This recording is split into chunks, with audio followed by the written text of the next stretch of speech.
வணக்கம் மக்களே, welcome back to our channel info 366. நம்ம தமிழ்நாட்டில் நம்ம நிறைய போராட்டங்களை பார்த்துருப்போம். பரந்தூர் ஏர்போர்ட் போராட்டமாக இருக்கலாம், டங்ஸ்டன் சுரங்கத்துக்கான மக்கள் போராட்டமாக இருக்கலாம். எல்லா போராட்டங்களுமே அது அவங்களோட சுயநலத்துக்காக மட்டும் இருந்ததா அப்படின்னு கேட்டிங்கன்னா கண்டிப்பாக கிடையாது. ஏதோ ஒரு உயிரினங்களை அழிச்சு மொத்த வாழ்வாதாரமே அழிச்சு ஒரு விஷயத்த வந்து டெவலப் பண்ணுறோம் அப்படின்ற ஒரு பேரில் நீங்கள் எப்படி இவ்வளோ ஒரு ஈகோசிஸ்டமே அழிச்சு எப்படிங்க வந்து அதை ஒரு டெவலப்மெண்ட்டுன்னு சொல்லுவீங்க அப்படின்னு தான் நம்ம தமிழ்நாட்டில் பல போராட்டங்களை வந்து நம்ம பார்த்துருப்போம். ஆயிரக்கணக்கான நாட்கள் வந்து போராடி தான் அதை வந்து ஸ்டாப் பண்ணியிருக்காங்க. அதே மாதிரி ஒரு போராட்டம் தான் வந்து பார்த்தீங்கன்னா தெலுங்கானாவில் நடந்திருக்கு. ஆயிரக்கணக்கான ஸ்டூடெண்ட்ஸ் எல்லாரும் ஒன்றா சேர்ந்து ஒரு விஷயத்துக்காக போராடுறாங்க. அது அவங்களோட சுயநலத்துக்காக கிடையாது.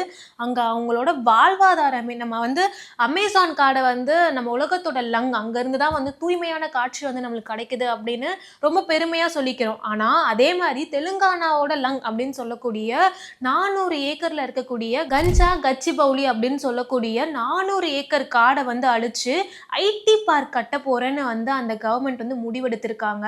கவர்மெண்ட் முடிவெடுத்தது மட்டும் இல்லாம நைட்டோட நைட்டா அங்க ஆயிரக்கணக்கான புல்டோசர்ஸை வந்து எடுத்துட்டு வந்து மரங்களை அழிக்கிறாங்க.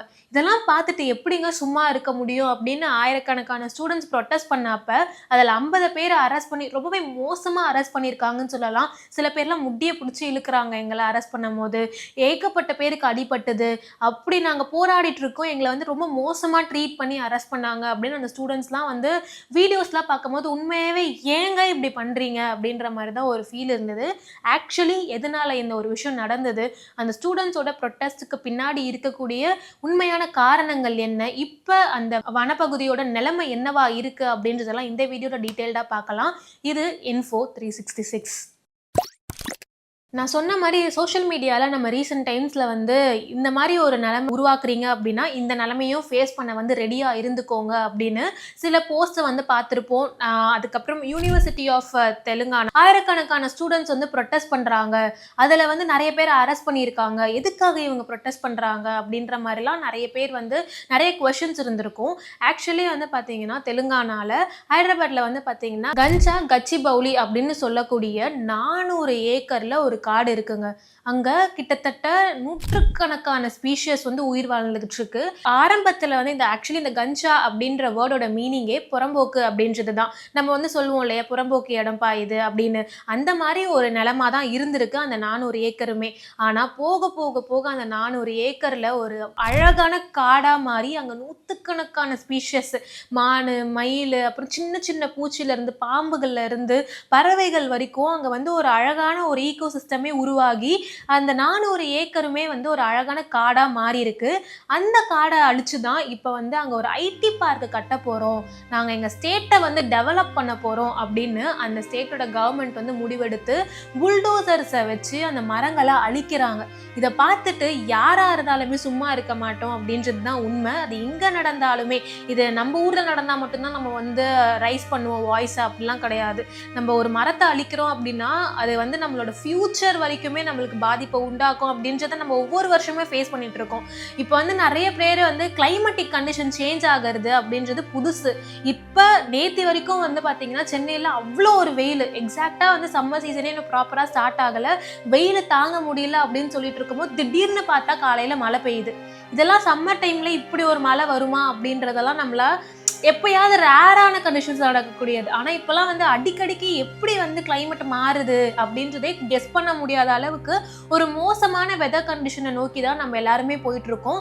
அதுக்கு முக்கியமான காரணம் இந்த மாதிரி காடுகளை அழிக்கிறது, இந்த மாதிரி உயிரினங்களை அழிக்கிறது அப்படின்றது எல்லாருமே வந்து ஒரு செகண்டாவது யோசிச்சோம் அப்படின்னா யோசிக்க கூட மாட்டோம் அப்படின்றத உண்மைன்னு சொல்லணும். இந்த ஒரு விஷயம் அப்படின்னா இதே கவர்மெண்ட் தான், இந்த 400 ஏக்கர் காடை அழிக்கக்கூடிய இதே கவர்மெண்ட் தான் வீட்டுக்கு வீடு வந்து ஒரு மரம் வளங்க அப்படின்னு வந்து சொன்ன கவர்மெண்ட்.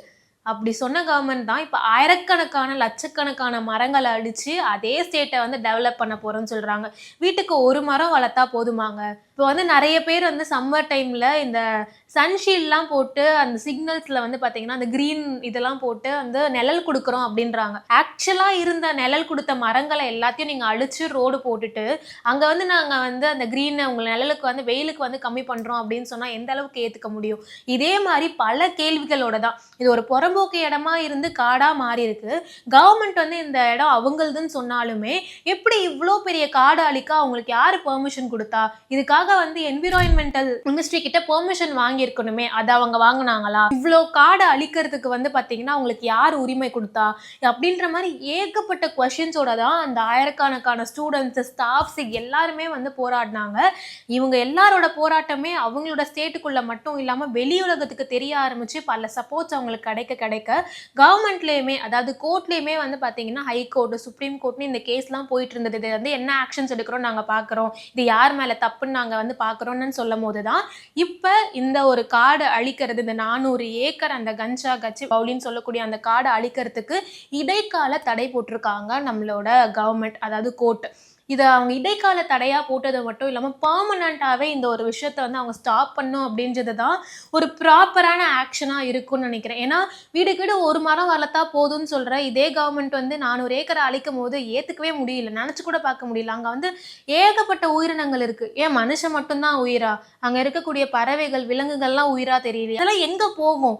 மிருகங்கள் வந்து புலி ஊருக்குள்ளே வந்துருச்சு, சிங்கம் ஊருக்குள்ளே வந்துருச்சு அப்படின்னு வந்து நம்ம நியூஸஸ் பார்க்குறப்ப யானை ஊருக்குள்ளே வந்து ஊரை அழிக்குது வயல்காட்டை அழிக்குதுன்னு சொல்லும் போது அதுக்கான இடத்த நம்ம அழிச்சனாலதான் அது வந்து நம்மள அழிச்சுக்கிட்டு இருக்கு அப்படின்றத ஒரு தடவையாவது நம்ம ரியலைஸ் பண்ணோம் அப்படின்னாலே ஃபியூச்சர் ஜென்ரேஷன் வந்து எந்த அளவுக்கு நம்மளால ஓரளவுக்காவது விட்டுட்டு போகணும் அப்படின்றதுதான் வந்து ஒரு பாயிண்டா இருக்கு. இதுக்கு நிறைய பேர் வந்து ஸ்டாண்ட் பையா அந்த ஹைதராபாத் ஸ்டூடெண்ட்ஸ் கூட வந்து பாத்தீங்கன்னா நின்றுட்டு இருக்காங்க. நம்மளுமே ஒரு மனுஷனுமே வந்து பாத்தீங்கன்னா மற்ற உயிரை வந்து கொல்றது எந்த அளவுக்கு வந்து ஒரு தப்பான ஒரு விஷயம் பாவமான ஒரு விஷயமா இருக்கோ அதே மாதிரிதான் எந்த ஒரு உயிரினமா இருந்தாலும் மனுஷனா இருந்தா மட்டும்தான் அப்படின்னு இல்லாம மரத்துக்குமே வந்து உயிர் இருக்கு அப்படின்றதுனாலதான் அது நம்மளுக்குலாம் வந்து உயிரை காக்கக்கூடிய ஆக்சிஜனை கொடுத்துட்டு இருக்கு. அந்த மரத்தை நம்ம அழிக்காம வந்து சேஃப்கார்ட் பண்ணோம்னா நம்ம மட்டும் இல்ல நம்ம ஃபியூச்சர் ஜென்ரேஷனுமே வந்து ஓரளவுக்காவது சேஃபா இருக்கும். இன்னும் நேச்சுரல் டிசாஸ்டர்ஸ்லாம் நம்ம எவ்வளோ ஃபேஸ் பண்ண போறோம்னு தெரியல. இப்பயே வந்து அங்கங்க நிலநடுக்கம் சுனாமி வரப்போகுதுன்றாங்க, எர்த்குவேக் வந்து ஆயிரக்கணக்கான மக்கள் செத்துக்கிட்டு இருக்காங்க. இதுக்கப்புறமாவது கொஞ்சமாவது நம்ம வந்து அவேர்னஸாக வந்து இருந்தோம், இதுக்கப்புறமா ப்ரிகாஷனரி ஆக்ஷன்ஸ் எடுத்தோம் அப்படின்னா இந்த மாதிரி ஒரு விஷயங்கள் நடக்காது அப்படின்றது தான் வந்து உண்மை. நீங்களுமே வந்து இந்த ஒரு விஷயத்துக்கு வந்து ஸ்டாண்ட் பையாக இருப்பீங்கன்னு நம்புகிறேன். உங்களோட கருத்துக்கள் என்னவா இருக்குது இந்த ஒரு 400 ஏக்கர் காடோட அழிப்பை பற்றி அப்படின்றதெல்லாம் வந்து கமெண்ட் பாக்ஸில் ஷேர் பண்ணுங்கள். நான் உங்களை அடுத்த வீடியோவில் வந்து மீட் பண்ணுறேன். Until then, bye from Divya.